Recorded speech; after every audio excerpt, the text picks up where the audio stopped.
Would you be willing to meet with your boss to discuss a raise? I didn't know the answer to that question until recently, but let's start from the beginning. You'd think I'd have known better.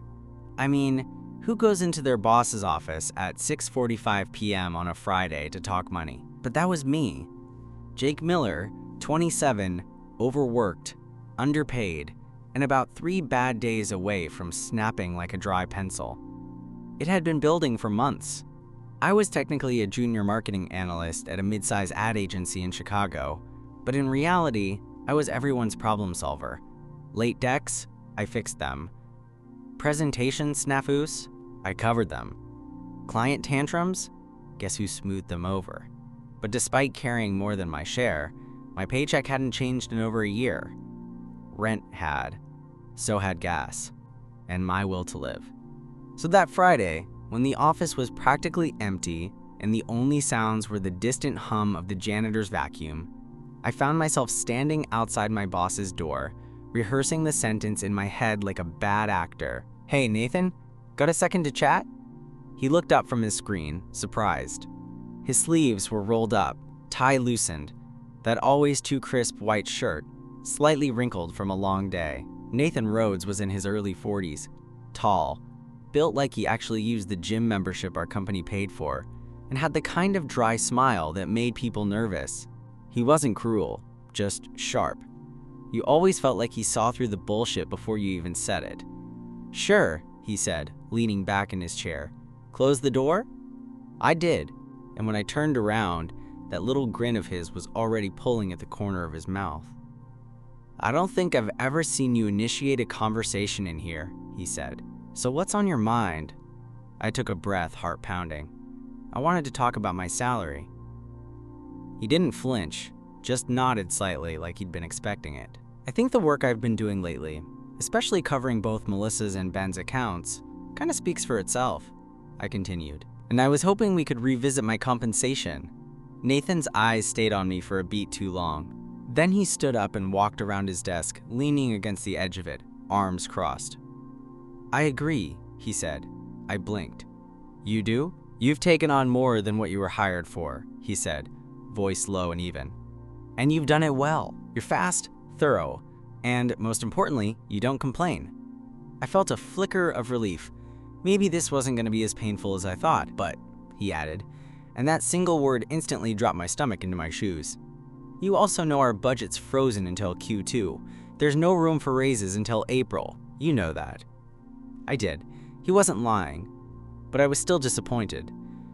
"I just thought maybe there was something you could do," I said quietly, "even if it's just temporary. A bonus, a bump, anything." Nathan tilted his head, studying me. The room felt unusually quiet. Heavy. "You want something now?" he said slowly, pushing off the desk and walking toward me. Not aggressively, just deliberate. I nodded. Yeah, he was standing right in front of me now, not close enough to invade my space, but close enough to change the energy in the room. "What if I offered you something else?" he asked. I frowned. "Like?" His eyes flicked down, then back up to meet mine.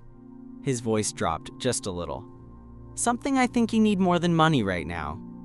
There was a pause, one I didn't fill, because I wasn't sure I understood, or maybe I was starting to. "I see how tense you are lately," Nathan said, his tone surprisingly calm. "The late nights, the pressure, the way you look at me when you think I'm not paying attention." My breath caught. "I can help you with that tension, Jake," he continued, a hint of something new in his voice now. "If you'll let me." I stared at him. My throat felt dry. My brain was screaming one thing, my body another. Then he added quietly, "No pressure. But if you want something right now, I can give it to you, and it doesn't require a budget meeting." I didn't move, didn't speak, and that's when he stepped closer. "Still want that raise?" he asked, his breath barely brushing my ear. What happened next?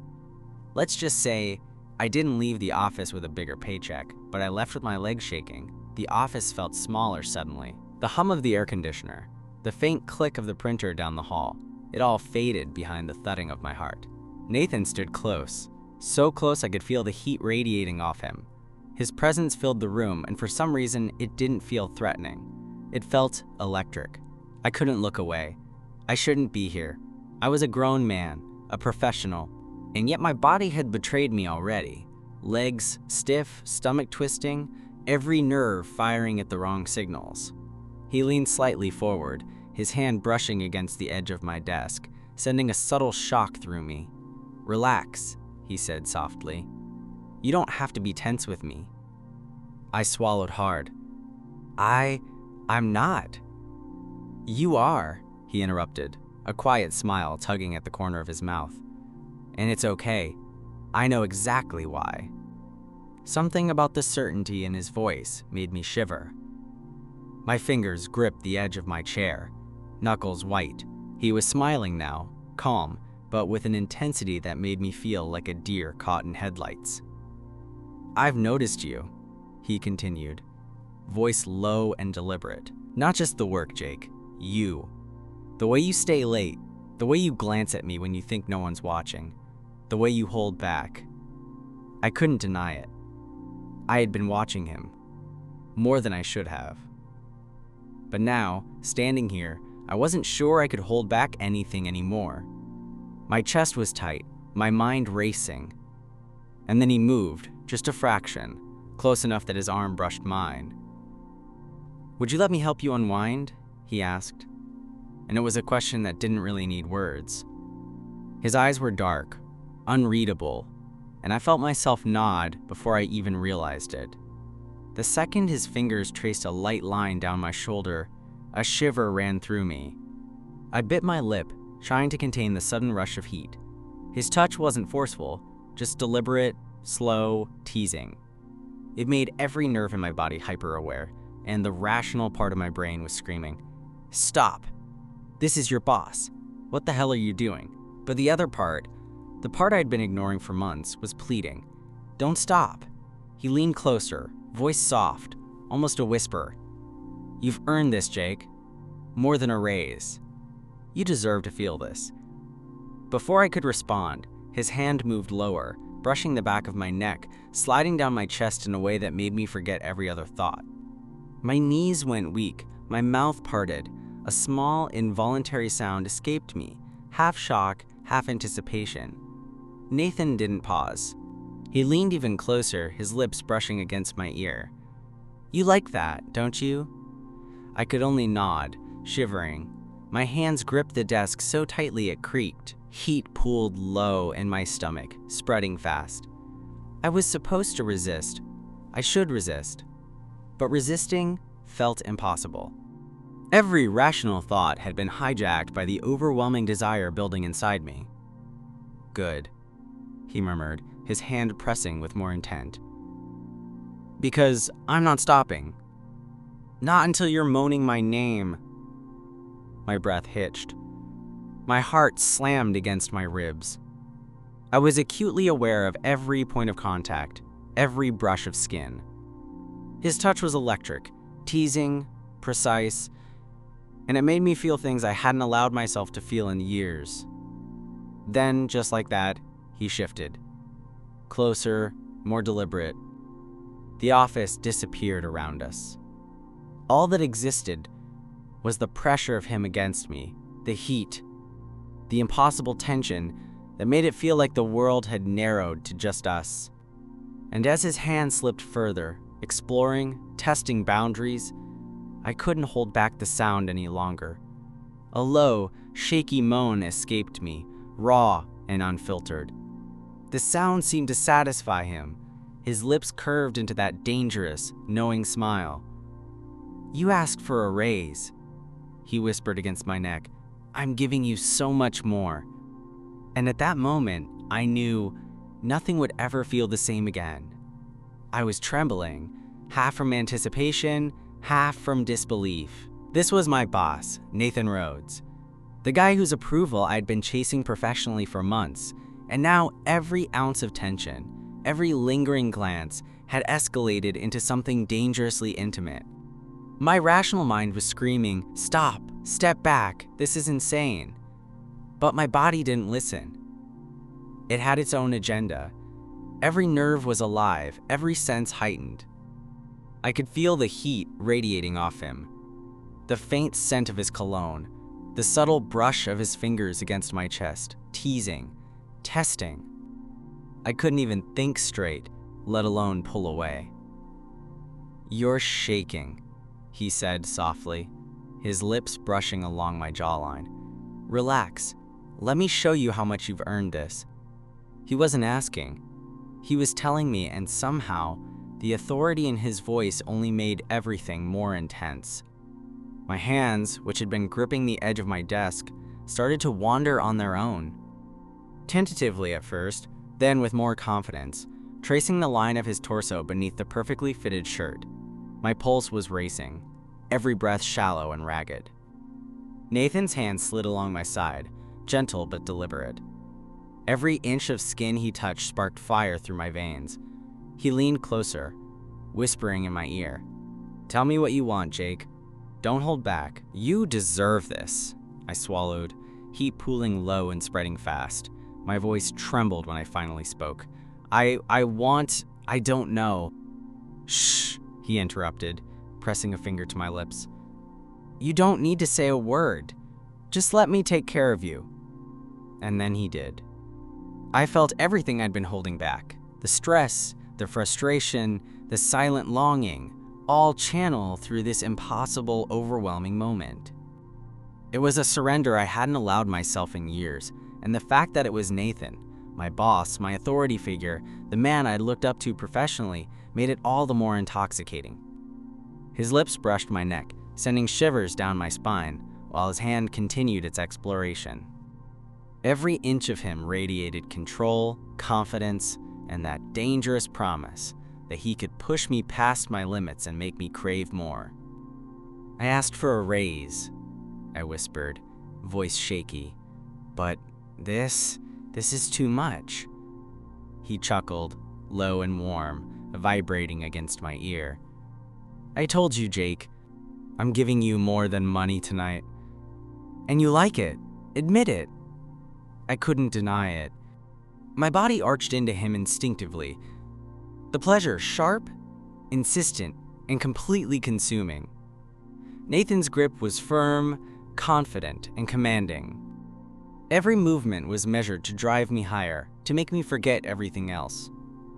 I was no longer thinking about the office, the workload, or the paychecks. All I could focus on was the intensity of him, on how good it felt, how impossibly right it seemed, despite every reason telling me otherwise. By the time it was over, I was shaking, breathless, mind spinning in a haze of heat and desire. I looked at him, wide-eyed, and he just smirked, straightening his tie, as calm and composed as he had been when I first walked in. "See?" he said smoothly, voice teasing, almost casual. "Sometimes a raise isn't just about numbers." I didn't answer. I couldn't. My body still hummed with the aftershocks of what had just happened, and even as he left the office, closing the door with that faint click, I knew nothing would ever be the same. I'd asked for a raise, and what I got instead. The next morning, I woke up in my tiny apartment, still dizzy from the night before. My body ached in all the right places, and my mind was a tornado of disbelief and exhilaration. How had something so forbidden felt so impossibly right? I tried to focus on getting ready for work, but even standing in front of the mirror brushing my teeth, I couldn't shake the memory of Nathan's hands, his lips, the way he'd whispered my name. Heat pooled low and spread fast, and I realized with a jolt that this wasn't just a one-time thing. Something had shifted between us, something dangerous and thrilling. By the time I walked into the office, I was shaking slightly, not from nerves, but anticipation. I hadn't even thought about my raise, my responsibilities, my projects. All I could think about was Nathan. And, of course, he was there, leaning against the corner of the conference room doorway, his sleeves rolled up, tie loosened just slightly. That dangerous, unreadable smile on his face made my stomach twist. "Morning, Jake," he said, voice casual, like nothing had happened, yet every word carried a weight I couldn't ignore. "Morning," I muttered, trying to sound normal, hoping my voice didn't betray the lingering heat between us. He didn't move from his spot, just watched me as I walked past, every step calculated, every glance heavy with unspoken meaning. I felt like the office had shrunk around us, like the rest of the world had vanished, and it was just him and me again. Meetings dragged on. I tried to focus on the presentation deck, on client emails, on anything that could distract me from the memory of his hands tracing my chest, the low hum of his voice in my ear. But every time I glanced up, he was there, watching, waiting, testing. By mid-afternoon, I couldn't take it anymore. My mind had started racing, imagining him leaning over my desk, whispering the same promises he had last night. Every scenario made my heart pound faster, my body react instinctively. And then he did it. He appeared at my side, leaning casually against my desk, one hand resting near my arm. Not touching yet, just close enough that the proximity made me shiver. "Feeling tense again?" he asked softly, the corner of his mouth twitching in that infuriating, knowing smile. I swallowed hard. I'm fine," I said, though my voice cracked. He leaned closer, and I could feel the heat radiating off him. "You're lying," he murmured. "I can feel it. You've got all this pent-up energy, and it needs release." I couldn't stop the small gasp that escaped me. My hands clenched on the edge of the desk. My knees were weak, and suddenly the professional environment felt suffocating. "Don't fight it, Jake," he whispered, so close that I could feel his breath against my ear. "You want this as much as I do," and I did. Oh God, I did. Every rational thought had abandoned me. Every professional boundary dissolved under the weight of desire and anticipation. I bent slightly forward, almost involuntarily, and he smirked, understanding. One of his hands brushed my shoulder, teasing, slow, deliberate. Every nerve ending ignited. My breath hitched, my pulse raced. "You're enjoying this," he murmured. "Good," he said, voice husky. "Because I plan to make sure you remember this day forever. Raises can wait." And in that moment, all thoughts of money, work, and professionalism disappeared. By mid-afternoon, I was barely holding it together. My hand shook slightly as I typed, every tap of the keyboard sending sparks through my nerves. Every glance toward Nathan was like a spark thrown into gasoline. He knew it. He could feel it. And he wasn't subtle about it. He appeared again, standing near my desk, leaning casually with that slow, predatory smile. He didn't touch me, at least not yet, but the proximity was torture. The scent of his cologne, the subtle warmth radiating off his body, and the way his gaze lingered on me made my stomach flip in ways that felt both wrong and irresistible. "Busy?" he asked casually. I swallowed hard, my pulse pounding. Yeah. Just finishing up a few emails." He leaned slightly closer. "You're tense, I can see it." I wanted to argue. I wanted to say no, that it was nothing. But my body betrayed me again. My hands tightened on my mouse. My thighs shifted involuntarily. He pulled low and spread fast. "Maybe I can help," he murmured, voice low, almost a growl now. I froze. Every rational thought fled my brain. My mouth went dry. My chest heaved. I couldn't even finish the sentence. Nathan's hand brushed my forearm, just a feather-light touch, but it sent shivers down my spine. The office had disappeared. The walls, the desks, the screens, they all faded. It was just him and me, and the tension between us that was impossible to ignore. He leaned closer, so close that I could feel the heat of his body against mine. "Do you want this?" he whispered, his lips just a breath away from my ear. I tried to hide it, pressing my lips together, but it betrayed me completely. Nathan smirked. He knew. He had known all along. "That's what I thought," he murmured, his hand sliding down to the small of my back. "You've wanted this for a long time, haven't you?" I nodded, unable to speak. My mind was spinning, my body trembling. He pressed closer, his lips brushing my neck, his hand sliding lower, teasing, deliberate, testing boundaries I didn't know I could cross. "I can give you more than just a raise, Jake," he whispered, voice thick with promise. I can give you everything you've been holding back. All that tension, all that frustration, it's mine to take. You're going to enjoy this, he murmured, lips brushing my ear. I promise you'll never forget it. My professional walls, my careful planning, my supposed boundaries, they all crumbled under the weight of him, under the thrill of being taken completely in this forbidden, electric intimacy. Nathan's hand moved with a precision I couldn't comprehend, every touch designed to drive me higher. I couldn't think, couldn't speak, couldn't resist. I was completely at his mercy. And when his lips pressed against my neck, soft but commanding, I realized one thing. The raise I'd asked for didn't matter, because what he was offering instead was worth so much more. The office felt impossibly hot. Every sound, keyboards clacking, the faint hum of the copier, faded into the background. All I could feel was him, Nathan, close, commanding. "You like that, don't you?" he whispered, voice husky, vibrating against my ear. I couldn't answer. I could barely breathe. All I could do was nod, shivering under his touch. My desk chair scraped slightly as I shifted closer, instinctively, craving more, needing more. Nathan chuckled softly, the sound dark and thrilling. "I knew you would. You've wanted this," he murmured, lips close to my ear. "You've held back for too long. Now, it's mine to take." "You're amazing," he murmured, voice low and commanding. "You've worked so hard, and now you get to feel this. All of it." I let go.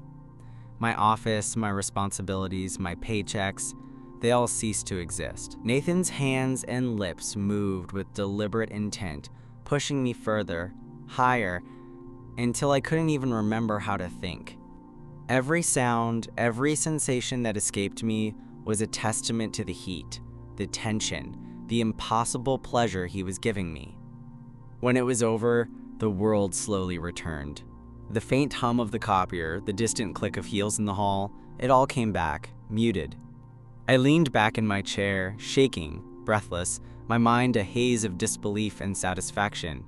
Nathan straightened, adjusting his shirt, tie back in place, looking every bit the composed, confident boss he had been before. He gave me that same faint, knowing smile. "See?" he said smoothly, voice calm, casual. "Sometimes, the raise you ask for isn't about money." I couldn't speak. I could barely move. My body still thrummed with the aftershocks, and I realized one thing. Nothing would ever feel the same again. The next morning, walking into the office was surreal. My legs felt like jelly, and every step toward my desk made me acutely aware of the lingering heat and tension from the night before. My heart was still racing, and I realized, with a mix of dread and excitement, that nothing about the office or Nathan would ever be the same.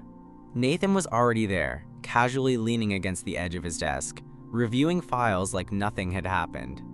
But his eyes found me immediately, sharp and knowing. That small, almost imperceptible smirk tugged at the corner of his mouth, and I felt my stomach twist. I tried to focus on my computer, fingers trembling slightly as I typed emails. But every glance toward him made my pulse spike. Every time he moved, even casually, it was like the memory of last night pressed back into me. Soft lips on my neck, fingers tracing down my body, that low, husky voice whispering my name. At first, we pretended like nothing had changed.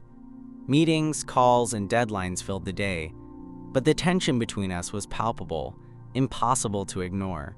Subtle touches, his hand brushing mine when handing over a file, our knees grazing under the conference table, sent jolts of awareness through me. During lunch, he approached my desk. Not aggressively, just close enough that the air around us felt charged. "You're quiet today," he said softly, voice teasing. "Still thinking about last night?" I could only nod, my face burning. I tried to focus on my sandwich, but my hands shook, every bite tasting like anticipation and desire. Nathan leaned closer, just a fraction, and whispered, "You don't have to hide it, Jake. I can feel it, and I like it." Heat pooled low in my stomach again, spreading fast. My breath hitched, and a low moan escaped me despite my best efforts. He smiled faintly, as if reading my every reaction. "I told you," he murmured, voice husky. "Sometimes, what you think you want isn't what you need." The rest of the day passed in a blur. Every interaction with Nathan was electric. Every glance, every subtle gesture reminded me of the forbidden encounter, of the intensity we'd shared in his office, and of the knowledge that it wasn't over. By the time I left, I felt both drained and exhilarated. My mind replayed every detail, every touch, every whisper, every moan that had escaped me. I realized I'd crossed a line I could never uncross, and somehow I didn't want to.